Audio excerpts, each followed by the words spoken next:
উমর যেই দিন হিজরত করেছে বলেছিল আমি আজকে ওমর মক্কা থেকে মদিনায় হিজরত করব, আসো আমাকে কে ধরবা, আমার কে পিছু নিবা, আসো যদি কারো কোনো স্ত্রীকে যদি কেউ কি করতে চাও, স্ত্রীকে স্বামী হারা করতে চাও আমার সামনে আসো, সন্তানদেরকে যদি এতিম করতে চাও আমার সামনে আসো, স্ত্রীকে বিধবা করতে চাইলে আমার সামনে আসো, পিতামাতাকে সন্তান হারা করতে চাইলে আজকে আমার সামনে আসো।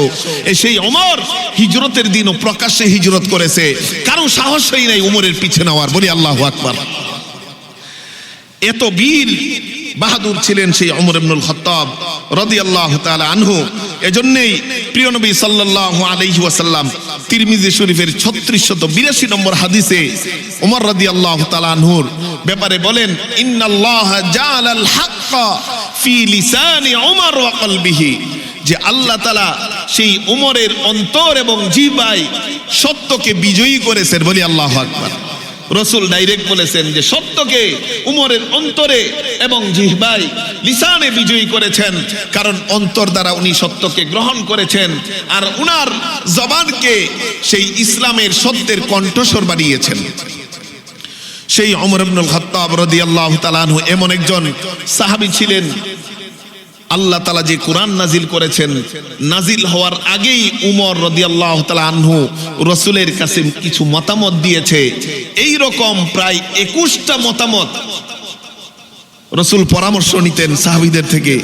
যখন পরামর্শ নিতেন বা পরামর্শ ছাড়াও উমর কখনো মতামত দিয়েছেন, এই মতামতগুলোর মধ্যে প্রায় 21টা মতামত এমন ছিল যেই মতামতগুলো উমরের মতামতের সাথে মিল রেখে আল্লাহ তাআলা কোরআনের আয়াত নাজিল করে দিয়েছেন। বলি আল্লাহু আকবার। আল্লাহি ওয়া বারাকাতুহু।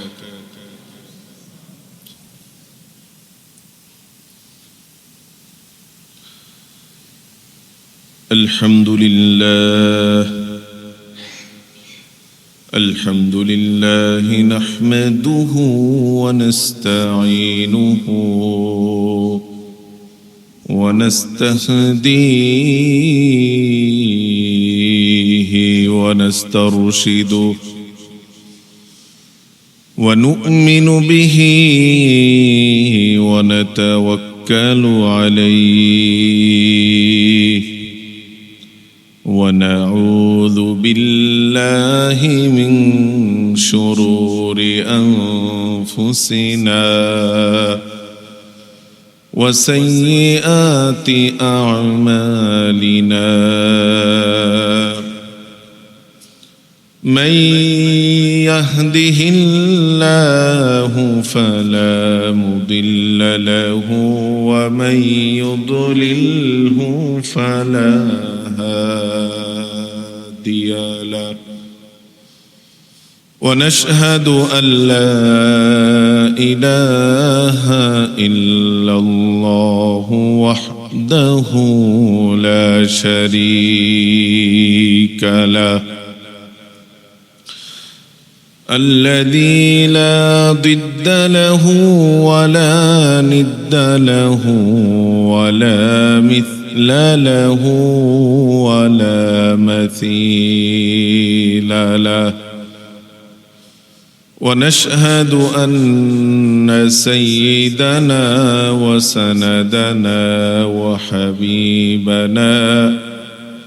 وحبيب ربنا وطبيبنا وطبيب قلوبنا ومولانا محمدا عبده ورسوله।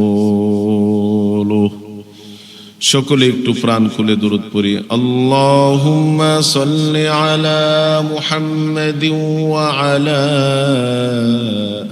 আলি মুহাম্মাদ كما صليت على إبراهيم وعلى آل إبراهيم إنك حميد مجيد، اللهم بارك على محمد وعلى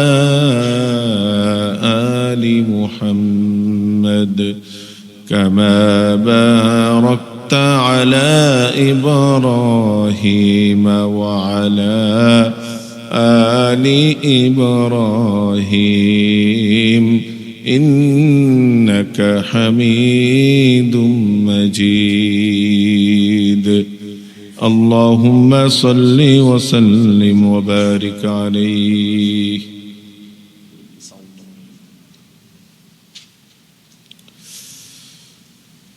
قال الله تبارك وتعالى في كلامه المجيد بعد أعوذ بالله من الشيطان الرجيم بسم الله الرحمن الرحيم لقد كان لكم في رسول الله أسوة حسنة. وقال تعالى في آية أخرى إن الله وملائكته يصلون على النبي يا أيها الذين آمنوا صلوا عليه وسلموا تسليما صلى الله على محمد صلى الله عليه وسلم صلى الله على محمد صلى الله عليه وسلم اللهم صل وسلم وبارك عليه. উপস্থিত সম্মানিত মুসল্লিয়ানে কিরাম, মুরব্বিয়ানে আইজাম, মহান রব্বুল আলামিনের দরবারে অসংখ্য গণিত শুকরিয়া আর কৃতজ্ঞতা জ্ঞাপন করছি যে মহান রব্বুল আলামিন আমাদেরকে একটি গুরুত্বপূর্ণ মাস, তাৎপর্যপূর্ণ মাস রবিউল আউয়াল মাস, যেই মাসে আমাদের প্রিয় নবী সাল্লাল্লাহু আলাইহি ওয়াসাল্লাম এই জগতে আগমন করেছিলেন, আবার এই মাসেই উনি আল্লাহর দরবারে প্রস্থান করেছিলেন। এই মাসকে সামনে রেখে আমরা আল্লাহর ঘর মসজিদে আসার এবং বসার মতো তৌফিকটুকু দিয়েছেন। সেজন্য মনের গহীন থেকে মন উজাড় করে দিয়ে কালিমাতুশ শুকর একবার সকলেই পড়ি আলহামদুলিল্লাহ।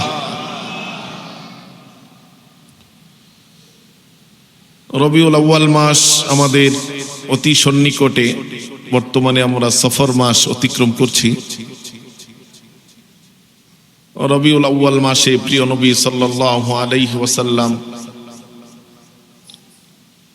সারা জাহানের রহমত হয়ে এই পৃথিবীতে আগমন করেছিলেন। আবার এই রবিউল আউয়াল মাসেই যখন রিসালাতের কাজ কমপ্লিট করেছেন, মানুষকে হেদায়েতের পথে আহ্বান করে আল্লাহ সেই পথ দেখাতে পেরেছেন, মানুষকে কোরআনের আলোতে আলোকিত করতে পেরেছেন, তখনই রব্বুল আলামিনের পক্ষ থেকে ডাক এসেছে নবীজি চলে যাওয়ার। এই রবিউল আউয়াল মাসেই নবীজি চলে গিয়েছেন। তো ইনশাআল্লাহ রবিউল আউয়াল মাসে রাসূলের আদর্শ ভালোবাসা নিয়ে ইনশাআল্লাহ কথা আলোচনা হবে। তো আমরা বিগত কয়েক জুমা যাবত প্রিয় নবীজির সবচেয়ে ঘনিষ্ঠতম সাথী সিদ্দিক আকবর সাইয়্যিদিনা আবু বকর রাদিয়াল্লাহু তাআলা আনহু এর জীবনী নিয়ে সংক্ষিপ্ত আলোচনা করেছিলাম। আজকে থেকে ইনশাআল্লাহ আলোচনা করব এমন আরেকজন মহান ব্যক্তির জীবনী বা আদর্শ নিয়ে।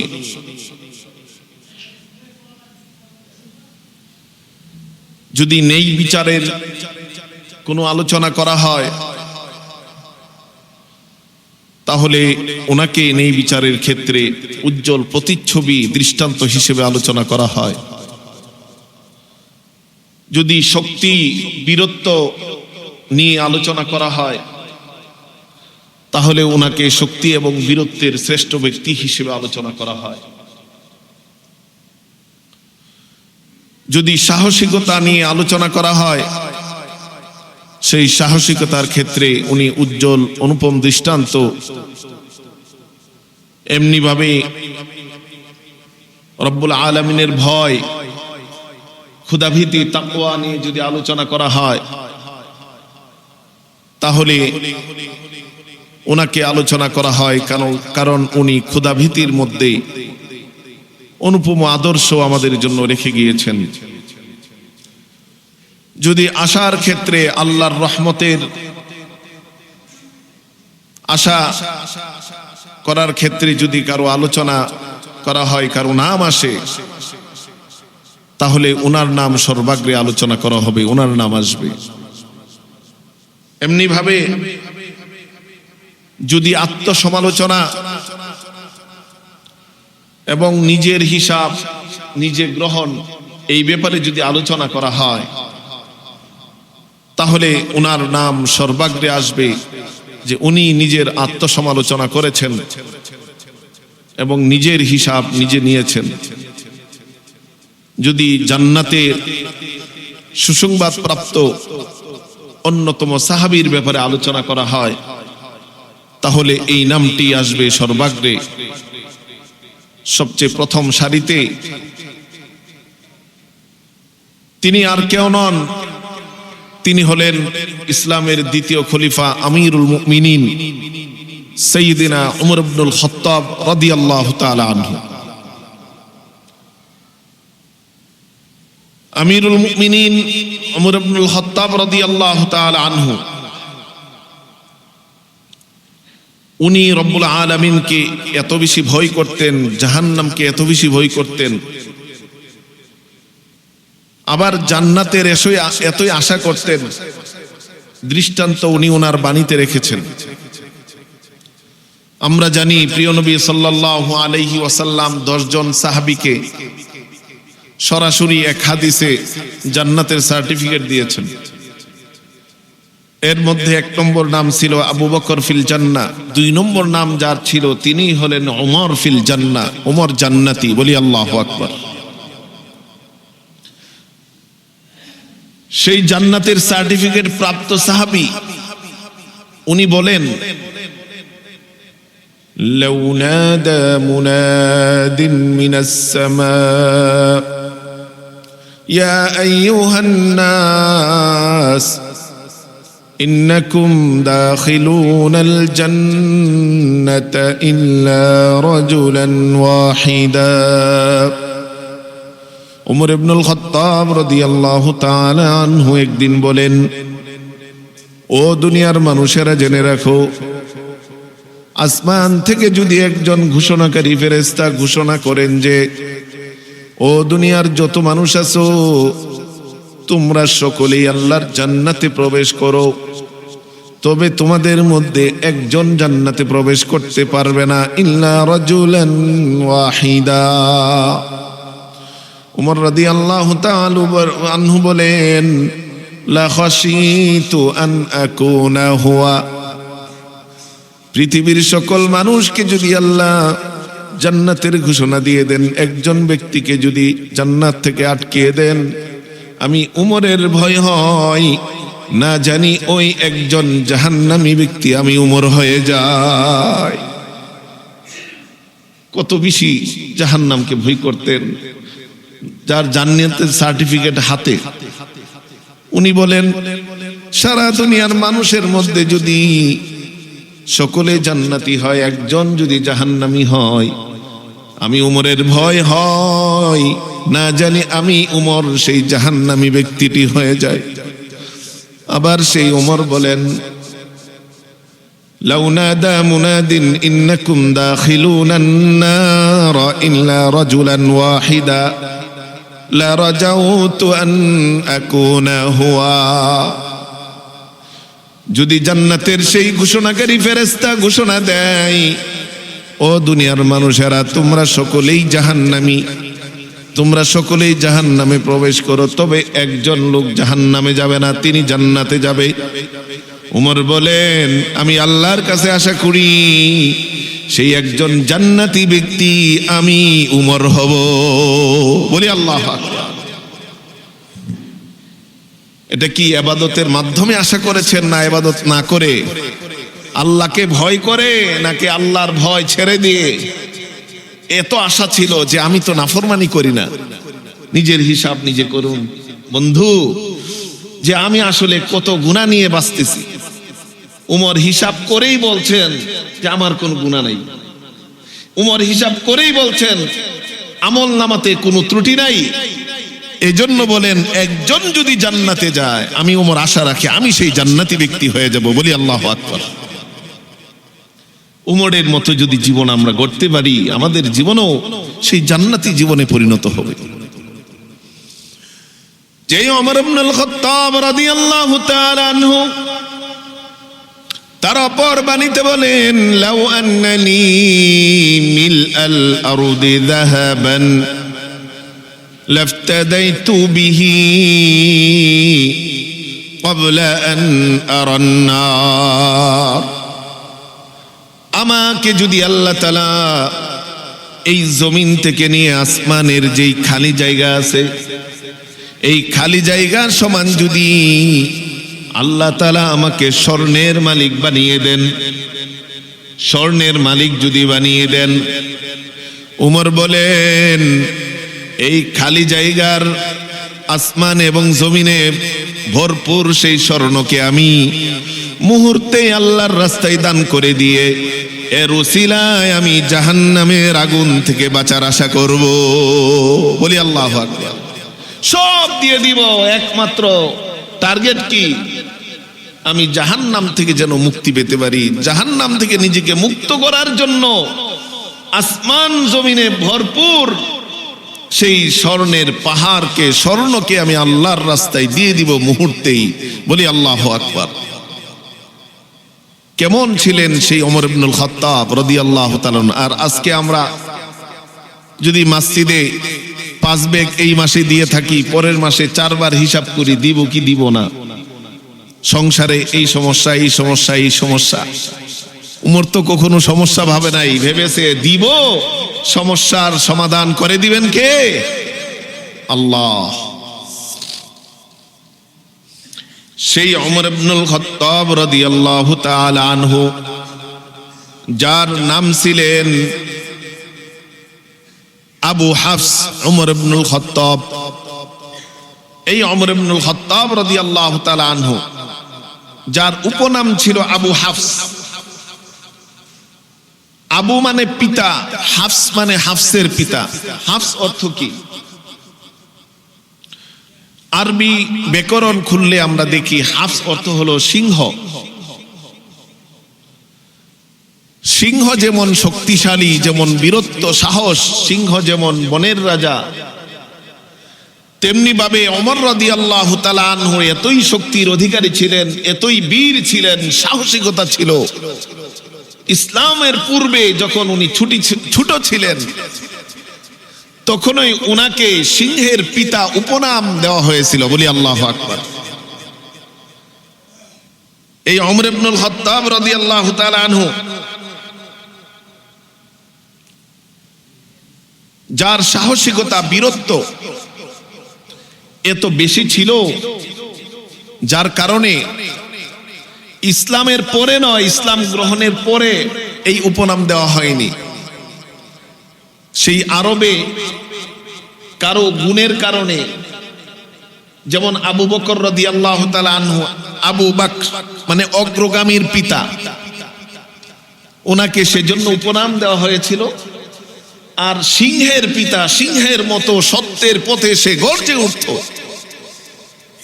সিংহের মতো সে সত্যের পথে অবিচল থাকত। এজন্য ওমর রাদিয়াল্লাহু তাআলা আনহুর উপনাম ছিলেন আবু হাফস। বলি সুবহানাল্লাহ।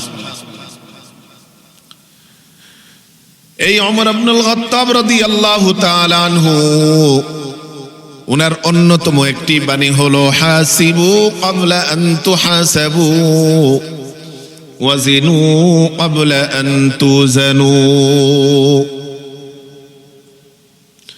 তোমার হিসাব নেওয়ার আগে তুমি তোমার হিসাব নাও। তোমার আমলনামাকে সেই কিয়ামতের দিনের মিজানের পাল্লাই ওজন করার আগেই এই দুনিয়াতে তোমার আমলনামাকে তুমি ওজন করে নাও। উনি সব সময় এই কথাটা বলতেন যে তোমার হিসাব একদিন নেওয়া হবে, তোমার আমলের হিসাব নেওয়া হবে। তুমি যে আল্লাহর নাজ নিয়ামত ভোগ করতেছো সেগুলোর হিসাব তোমাকে একদিন দিতে হবে। তোমার যৌবন জীবনের হিসাব তোমাকে আল্লাহর দরবারে দিতে হবে। তোমার সম্পদ কোন পথে আয় হয়েছে, কোন পথে ব্যয় হয়েছে, তার হিসাব তোমার আল্লাহর দরবারে দিতে হবে। ওমর রাদিয়াল্লাহু তাআলা আনহু বলতেন, আল্লাহর দরবারে হিসাব দেওয়ার আগে তুমি তোমার হিসাব নিয়ে নাও। কারণ আজকের জন্য তুমি যেই হিসাব নিবা সেই হিসাব কিয়ামতের হিসাবের চেয়ে অনেক সহজ হিসাব। এই হিসাবের জন্য তোমার কোনো শাস্তি পেতে হবে না, বরং হিসাব নিবা।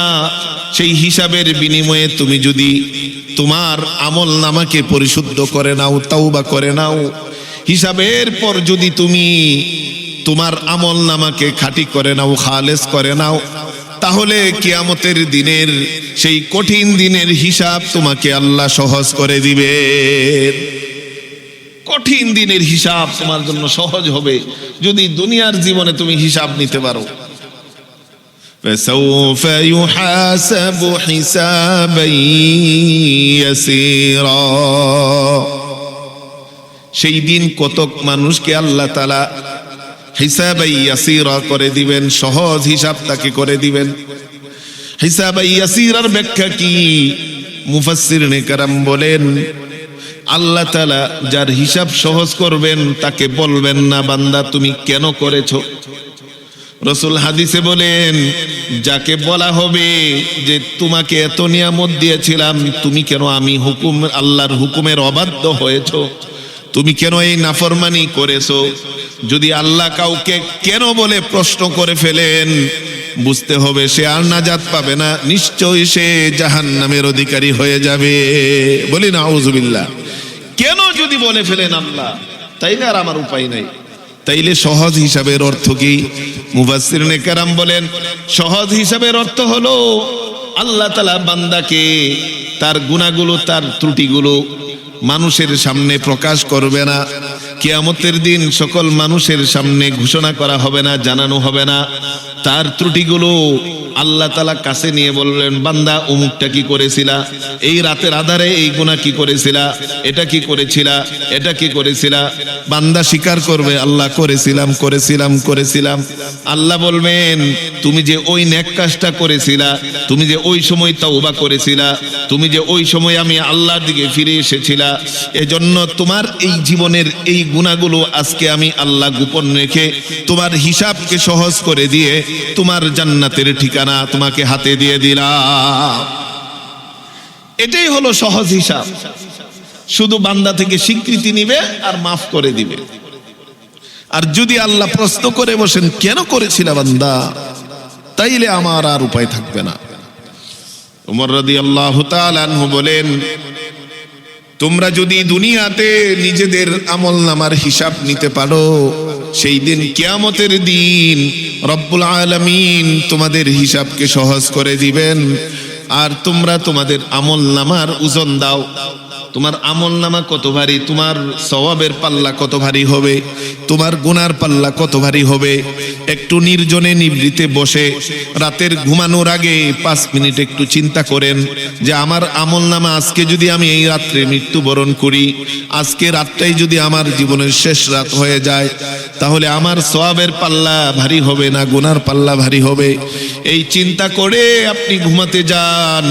যদি মনে মনে হয় যে না আমার গুনার পাল্লা ভারী হবে, ঘুম থেকে দাঁড়িয়ে উজু করে নিয়ে 2 রাকাত নামাজ পড়ে তওবা করে ঘুমাতে যান।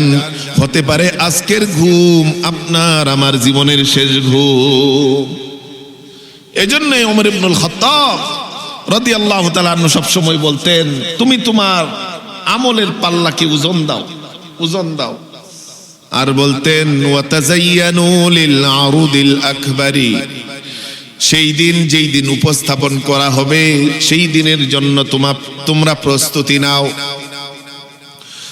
সূরাতুল হাক্কার এই আয়াতটা উনি বেশি বেশি তেলাওয়াত করতেন। ইয়াউমা ইযিন তুরাদুনা লা তাখফা মিনকুম খাফিয়া, নিশ্চয় তোমাদেরকে সেই দিন উপস্থিত করা হবে যেই দিন তোমাদের থেকে কোনো কিছুই গোপন রাখা হবে না, সব কিছুকে আল্লাহ তাআলা প্রকাশ করে দিবে। আজকে আমরা যে আমলগুলো করতেছি সব গোপন রেখেছেন, যে অপরাধ করতেছি সব গোপন। একটু চিন্তা করেন, আমার অপরাধগুলো যদি আল্লাহ মানুষের সামনে প্রকাশ করে দিতেন, তাইলে আমি আর এই সমাজে মুখ দেখাতে পারতাম না, আমি আর এই সমাজে সেই নেতা হতাম না, নেতা বলে পরিচয় দিতে পারতাম না। আমি আমার পরিবারে সবচেয়ে নিকৃষ্ট ব্যক্তি হিসেবে আমি পরিগণিত হতাম। এই গুনাহগুলো আল্লাহ আমাকে তার মেহেরবানি দয়া করে গোপন রাখছেন। ওমর ইবনুল খাত্তাব রাদিয়াল্লাহু তাআলা আনহু এই আয়াত বেশি বেশি পড়তেন। আজকের দিনের তোমার এই গুনাহ যদি বান্দা ক্ষমা না চাও, তাহলে কিয়ামতের কঠিন দিনে লক্ষ কোটি মানুষের সামনে সব প্রকাশ করে দেওয়া হবে। ইয়াউমা ইযিন তুরাদুনা লা তাখফা মিনকুম খাফিয়া, সূরাতুল হাক্কার 18 নম্বর আয়াত। যে সেই দিন তোমাকে সেখানে উপস্থিত করে তোমার যা কিছু আছে সব আল্লাহ প্রকাশ করে দিবেন, উন্মুক্ত করে দিবেন, ওপেন করে দিবেন। এজন্য সেই দিন যেন উন্মুক্ত না হয়। আজকে যেমন আমার গুনাহগুলো গোপন আছে, সেই গোপন থেকেই যেন জান্নাতে যেতে পারি, মানুষের সামনে যেন অপদস্থ, অপমানিত, লজ্জিত না হতে হয়। সেজন্য উমর রাদিয়াল্লাহু তাআলা আনহু বলতেন, হাসিবু ক্বাবলা আন তুহাসাবু, নিজের হিসাব নিজে করো, তোমাকে হিসাব নেওয়ার আগেই নিজের আমলনামা নিজে মেপে নাও। তোমার আমলনামা সেই মিজানের পাল্লায় মাপার আগেই। সেই ওমর ইবনুল খাত্তাব রাদিয়াল্লাহু তাআলা আনহু, ওনার উপনাম ছিল আবু হাফস, সিংহের পিতা। উনি সিংহের মতো বীরত্ব ছিলেন, সাহসী ছিলেন। এজন্য ওনাকে ছোটকাল থেকেই আবু হাফস বলা হতো। ওমর, ওনার নাম, পিতার নাম আল খাত্তাব। সেই ওমর ইবনুল খাত্তাব রাদিয়াল্লাহু তাআলা আনহু, ওনার বংশ রাসূলের বংশের সাথে মিলিত হয়েছে। রাসূলের 7ম পূর্বপুরুষ দাদা যিনি ছিলেন কাব ইবনে লুয়াই, সেই কাব ইবনে লুয়াইয়ের সাথে উমর রাদিয়াল্লাহু তাআলা আনহুর বংশ এর 8ম পূর্বপুরুষ দাদা হিসেবে মিলিত হয়েছে। বলি সুবহানাল্লাহ। আবু বকর রাদিয়াল্লাহু তাআলা আনহু, ওনার বংশ রাসূলের বংশের সাথে 6ষ্ঠ পূর্বপুরুষ মুররার সাথে মিলিত হয়েছে। আর মুররার পরে কাব রাসূলের বংশ, যেমন মুহাম্মদ ইবনে আব্দুল্লাহ বিন আব্দুল মুত্তালিব বিন হাশিম বিন আব্দে মনাফ বিন উসাই বিন কিলাব বিন মুররা। এই মুররা ছিলেন রাসূল থেকে 8ম, অর্থাৎ রাসূলের 6ষ্ঠ দাদা। রাসূলের 6ষ্ঠ দাদা ছিলেন মুররা। আবু বকর রাদিয়াল্লাহু তাআলা আনহু এরও 6ষ্ঠ দাদা ছিলেন মুররা। আর ওমর রাদিয়াল্লাহু তাআলা আনহু এর 8ম দাদা হলো কাব, অর্থাৎ মুররা এর পরে মুররা বিন কাব বিন লুয়াই। 8ম দাদা সেই কাব, রাসূলের 7ম দাদা হলেন সেই কাব ইবনে লুয়াই। সেই কাব ইবনে লুয়াই রাসূলের 7ম পূর্বপুরুষ দাদা, যিনি ছিলেন পরদাদা, যাকে আমরা বলি সেই উমর রাদিয়াল্লাহু তাআলা আনহু এর অষ্টম পর্দাতা কাব ইবনে লুয়াই এর বংশে গিয়ে একসাথে মিলিত হয়েছে। বলি সুবহানাল্লাহ। অর্থাৎ আমরা যদি বলি উমর রাদিয়াল্লাহু তাআলা আনহুর বংশ, উমর ইবনুল খাত্তাব বিন নুফাইল বিন আব্দুল উজ্জা বিন রিয়াহ বিন আব্দুল্লাহ বিন উরদ বিন জারাহ বিন কাব ইবনে লুয়াই, জারাহ বিন আদি ইবনে কাব ইবনে লুয়াই। অর্থাৎ উমর থেকে নিয়ে কাব ইবনে লুয়াই পর্যন্ত যেতে মোট 10 জন হয়। অর্থাৎ উমরের অষ্টম দাদা হলো কাব ইবনে লুয়াই। আর রাসূল করিম সাল্লাল্লাহু আলাইহি ওয়াসাল্লাম থেকে নিয়ে কাব ইবনে লুয়াই পর্যন্ত যেতে 9 জন হয়। মুহাম্মদ ইবনে আব্দুল্লাহ বিন আব্দুল মুত্তালিব বিন হাশিম বিন আব্দে মনাফ বিন উসাই বিন কিলাব বিন মুররা বিন কাব বিন লুয়াই। কাব অর্থাৎ নবম, রাসূলের সপ্তম পর্দাদা ছিলেন সেই কাব। সেই কাব ইবনে লুয়াইয়ের বংশের সাথে রাসূল উমর ইবনুল খাত্তাব রাদিয়াল্লাহু তাআলা আনহুর বংশ মিলে যায়। এই উমর ইবনুল খাত্তাব রাদিয়াল্লাহু তাআলা আনহু উনি জন্মগ্রহণ করেছেন আমুল ফিলের হস্তি বাহিনীর ঘটনায়, হাতির ঘটনার 13 বছর পর। এই হাতি বাহিনীর বছরেই রাসূল জন্মগ্রহণ করেছেন 50 দিন পর। আর রাসূলের জন্মের 13 বছর পর, অর্থাৎ হস্তি বাহিনীর 13 বছর পর উমর ইবনুল খাত্তাব রাদিয়াল্লাহু তাআলা আনহু জন্মগ্রহণ করেছেন। কোন মাসে জন্মগ্রহণ করেছেন এর ইতিহাসে নির্দিষ্ট কোনো তারিখ নেই।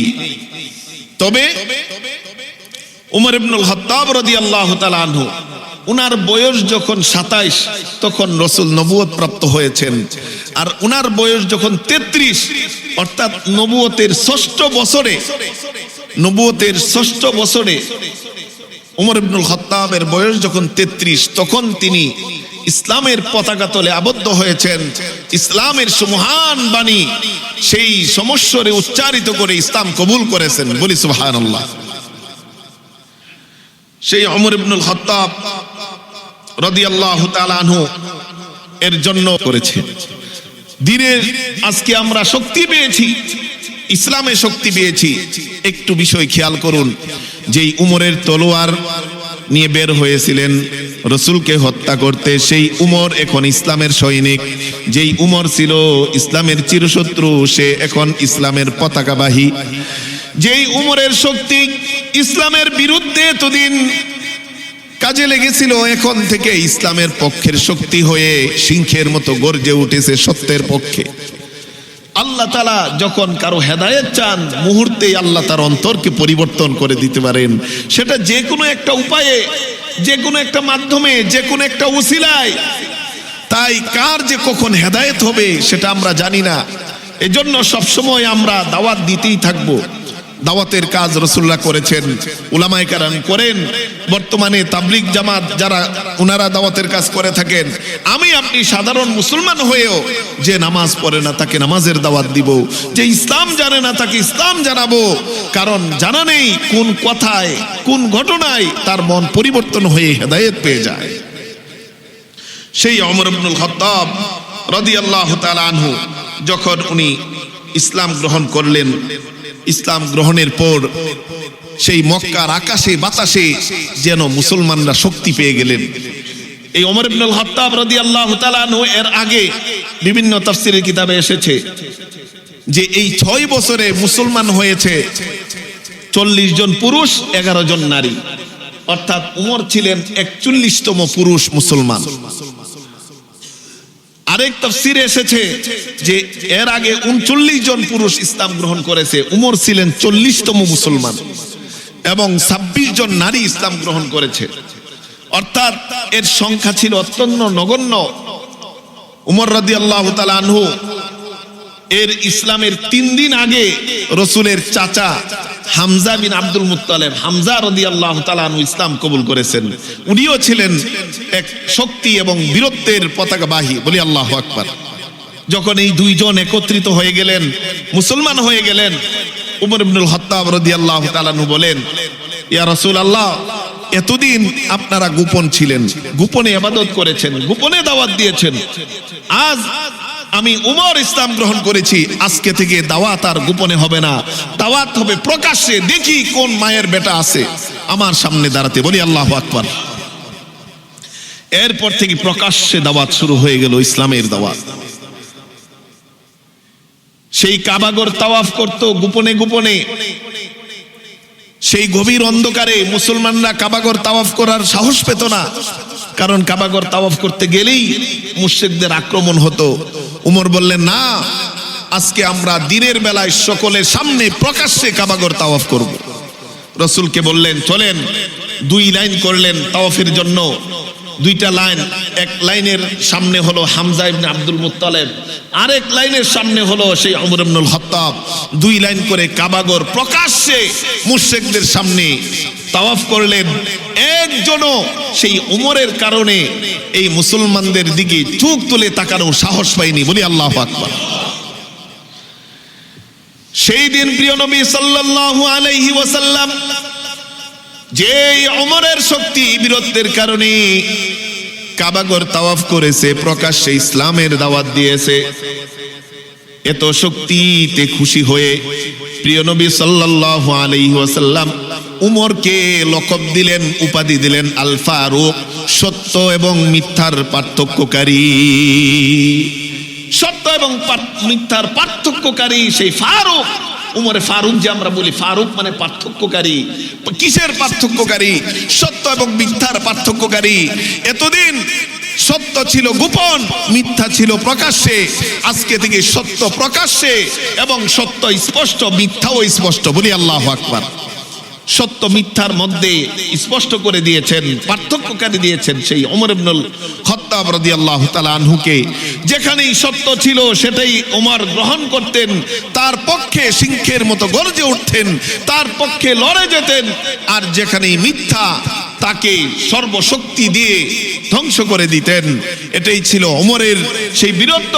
এজন্য ওমর রাদিয়াল্লাহু তাআলা আনহুকে সেই দিন, যেই দিন প্রকাশ্যে কাবাগর তাওয়াফ করতে পেরেছেন মুসলমানরা, সেই দিন উমরকে আল ফারুক, সত্য মিথ্যার পার্থক্যকারী হিসেবে লকব বা উপাধি দিয়েছেন। বলি আল্লাহু আকবার। সেই ওমর ইবনুল খাত্তাব রাদিয়াল্লাহু তাআলা আনহু ইসলাম গ্রহণ করার পর আব্দুল্লাহ ইবনে মাসউদ রাদিয়াল্লাহু তাআলা আনহু বলেন, বুখারী শরীফের 3684 নম্বর হাদিস, মা জিলনা আইজ্জাতান মুনজু আন আসলামা উমর। উমর যেদিন থেকে ইসলাম গ্রহণ করেছে সেই দিন থেকে আজ পর্যন্ত আমরা মুসলমানরা শক্তি এবং মর্যাদা নিয়ে বেঁচে আছি। উমর যেদিন থেকে ইসলাম গ্রহণ করেছে সেদিন থেকে আমরা শক্তি পেয়েছি, মর্যাদা পেয়েছি। সেদিন থেকে আজ পর্যন্ত সেই ইসলাম প্রকাশ্যে ছিল, আজও আছে। বলি আল্লাহু আকবার। শুধু তাই না, সেই আব্দুল্লাহ ইবনে মাসউদ রাদিয়াল্লাহু তাআলা আনহু আরেক riwayate বলেন, তবরানী শরীফের 8821 নম্বর হাদিস, সেখানে বলেন, কানা ইসলামু উমর আইজ্জান। উমরের ইসলাম গ্রহণ ছিল ইসলামের জন্য এক মহাসম্মান, বিজয়, এবং উনার হিজরত ছিল নাসরান। উমর প্রকাশ্যে হিজরত করেছে মদিনায়। রাসূল করিম সাল্লাল্লাহু আলাইহি ওয়াসাল্লাম কৌশল নিয়ে গোপনে কি করেছে? হিজরত করেছে। উমর যেই দিন হিজরত করেছে বলেছিল, আমি আজকে উমর মক্কা থেকে মদিনায় হিজরত করব, আসো আমাকে কে ধরবা, আমার কে পিছু নিবা, আসো। যদি কারো কোনো স্ত্রীকে যদি কেউ কি করতে চাও, স্ত্রীকে স্বামী হারা করতে চাও, আমার সামনে আসো। সন্তানদেরকে যদি এতিম করতে চাও, আমার সামনে আসো। স্ত্রীকে বিধবা করতে চাইলে আমার সামনে আসো। পিতামাতাকে সন্তান হারা করতে চাইলে আজকে আমার সামনে আসো। সেই ওমর হিজরতের দিনও প্রকাশ্যে হিজরত করেছে, কারো সাহস হয় নাই উমরের পিছে নেওয়ার। বলি আল্লাহু আকবার। এত বীর বাহাদুর ছিলেন সেই ওমর ইবনুল খাত্তাব রাদিয়াল্লাহু তাআলা আনহু। এজন্যই প্রিয় নবী সাল্লাল্লাহু আলাইহি ওয়াসাল্লাম তিরমিজি শরীফের 3682 নম্বর হাদিসে ওমর রাদিয়াল্লাহু তাআলা আনহুর ব্যাপারে বলেন, ইন্নাল্লাহা জাআলাল হাক্কা ফি লিসানি ওমর ওয়া কলবিহি, যে আল্লাহ তাআলা সেই ওমরের অন্তর এবং জিহ্বায় সত্যকে বিজয়ী করেছেন। বলি আল্লাহু আকবার। রসুল ডাইরেক্ট বলেছেন যে সত্যকে উমরের অন্তরে এবং জিহ্বায় লিসানে বিজয়ী করেছেন, কারণ অন্তর দ্বারা উনি সত্যকে গ্রহণ করেছেন আর উনার জবানকে সেই ইসলামের সত্যের কণ্ঠস্বর বানিয়েছেন। সেই ওমর ইবনুল খাত্তাব রাদিয়াল্লাহু তাআলা আনহু এমন একজন সাহাবী ছিলেন যার মতামত ওহীর সাথে আল্লাহ তাআলা যে কোরআন নাজিল করেছেন, নাজিল হওয়ার আগেই উমর রাদিয়াল্লাহু তাআলা আনহু রাসূলের কাছে কিছু মতামত দিয়েছে। এই রকম প্রায় 21টা মতামত রাসূল পরামর্শ নিতেন সাহাবীদের থেকে। যখন পরামর্শ নিতেন বা পরামর্শ ছাড়াও উমর কখনো মতামত দিয়েছেন, এই মতামতগুলোর মধ্যে প্রায় 21টা মতামত এমন ছিল যেই মতামতগুলো উমরের মতামতের সাথে মিল রেখে আল্লাহ তাআলা কোরআনের আয়াত নাজিল করে দিয়েছেন। বলি আল্লাহু আকবার। আয়াত নাজিল হয়েছে পরে, কিন্তু এর আগেই ওমর রাদিয়াল্লাহু তাআলা আনহু এত প্রজ্ঞা ছিল, এত অন্তর্দৃষ্টি ছিল, ওনার প্রখর অন্তর্দৃষ্টির কারণে উনি সত্যের কল্যাণে, মুসলমানের কল্যাণে কিছু উনি মতামত দিয়েছেন রাসূলকে। সেই মতামত সম্পর্কে এখনো ওহী নাজিল হয় নাই। দেখা গেল কিছুক্ষণ পরেই সেই ব্যাপারে আল্লাহ তাআলা ওহী নাজিল করে দিয়ে উমরের মতের সাথে মিল রেখে সেইভাবে ওহী নাজিল হয়েছে। বলি আল্লাহু আকবার। এটা এমন না যে উমরের মতামতের উপর ওহী নাজিল হয়েছে, বিষয়টা এমন না, বরং এমন যে ওমর রাদিয়াল্লাহু তাআলা আনহুর মতামত এত সূক্ষ্ম ছিল, দূরদর্শী ছিল, এত প্রজ্ঞা ছিল সেই মতামতে যে এটা এই বরাবর এই রকমই কোরআনের আয়াত নাজিল হয়, এই রকমই আল্লাহর বিধান নাজিল হয়। সেই মতামতগুলো এতই সূক্ষ্ম ছিল যে এই মতামতকে সামঞ্জস্য রেখে, মিল রেখে আল্লাহর কোরআনের আয়াত নাজিল হয়েছে। বলি সুবহানাল্লাহ। আজকে আর সেই মতামতগুলো, সেই সামঞ্জস্যগুলো বলার সময় নেই। আল্লাহ তাআলা যদি হায়াতে জীবিত রেখে আগামী সপ্তাহে আমরা প্রায় 21টি স্থান আছে যেখানে আল্লাহ তাআলা কোরআনে আয়াত নাজিল করে দিয়েছেন, সেই ওমর রাদিয়াল্লাহু তাআলা আনহুর মতামতের উপর মিল রেখে আল্লাহ তাআলা আমাদেরকে সেই ওমর রাদিয়াল্লাহু তাআলা আনহুর মতো সাহসী, বীর এবং আল্লাহ ভয়কারী, ক্ষুধাভীতি, তাকওয়া আমাদের অন্তরে দান করে দিন। সকলে বলি আমিন।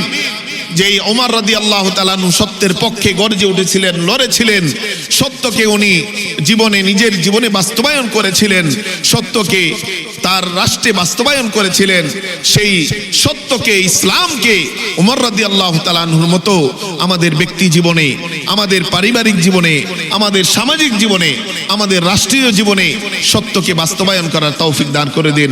ওয়া আখির দাওয়ানা আনিল হামদুলিল্লাহি রাব্বিল আলামিন।